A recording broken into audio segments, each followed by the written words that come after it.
What is going on, everybody? Welcome back to Phones and Drones. As you can see here, we have the new iPhone 16 base model in that teal colorway. And I have to say, if you didn't see our other videos, this might be our favorite new color out there, as well as the iPhone 16 Pro Max in that new desert titanium. And as you can see, unless the light hits it right, it looks very, very dull and very muted in colors. So for this video, I don't want to get too technical in nature. I really just want to give you a physical look at these two devices side by side so you can truly see the difference in the 6.1-inch iPhone 16 and the now 6.9-inch iPhone 16 Pro Max. First things first, obviously you can tell in width and height that there is a substantial difference here. You can obviously see the difference in camera arrangements and all that.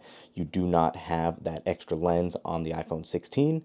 However, something new here that they actually did across the board is not only include 8 gigs in both devices of RAM, but they actually brought all the main features down too, including the camera button here and the new action button from last year's Pro.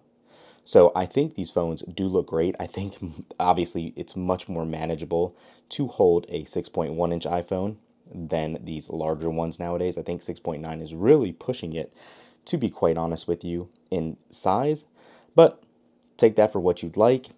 First things first, this camera control is, I think, not in the most ideal position. You really do have to reach unless you position your hand like this and then you're blocking the screen to actually even activate it. But everything you can do here, the way they've implemented it with the haptic feedback and the ability to really change whatever you'd like to control with a double tap, styles, whatever it might be, is very intuitive. I just hope third-party manufacturers make it so they integrate better with those camera apps that they might have. Obviously, you can see both frosted back glass. Obviously, again, a little more muted on this year's Pro Maxes. But looking at the displays themselves, which is, I think, what a lot of people are going to want to know, I am definitely not a fan of this screen on the iPhone 16.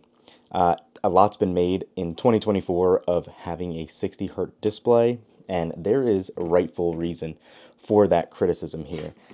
Even if you don't come from a high refresh screen, you will notice the difference personally.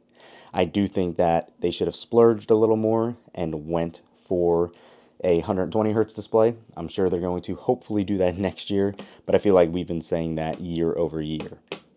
As far as the actual speeds go, they both have an A18 chip. This is an A18 Pro though.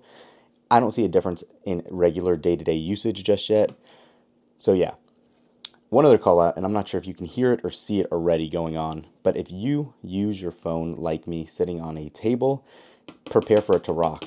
This is probably one of the most unsteady phones I've used on a table simply because of how that camera is built on the one side. It's not much improved on the 16 Pro Max, but it doesn't quite wobble. Oh, yep, there it is. Still a massive wobble if you hit up top, but when you're using it down below here, scrolling through things, it's not quite as noticeable, but you can hear it nonetheless, so take that for what you want as well. Going into YouTube, actually, and playing a video, the screens get decently bright. They can finally now go down to 1 Hz refresh rate. So at night, the Pros do get a lot dimmer, which is very nice. Let's go ahead and just jump into both of these. Let's turn this volume off. And you can see exactly just how good both of these displays do look. And let's expand them out a little bit. And as you can see, SharePlay kicked right in as soon as they tapped. We'll ignore that for now. But you can see the difference in these displays and the display sizes. I think either one is going to suffice for the day-to-day operations. The peak HDR brightness in both do look really good. You're really truly just getting that extra real estate here. So which would you prefer seeing these side by side? Comment that down below. One other call out, is obviously the thickness of these devices. They are still very, very comparable in that department. You're not going to see too much. It's more along the lines of how you hold your phone and use them day to day. Again, camera button or camera control as they're calling it, little gimmicky at its current implementation. Neither of these have Apple Intelligence features. That will be changing obviously with iOS 18.1 in a limited capacity, but take that for what you want as well.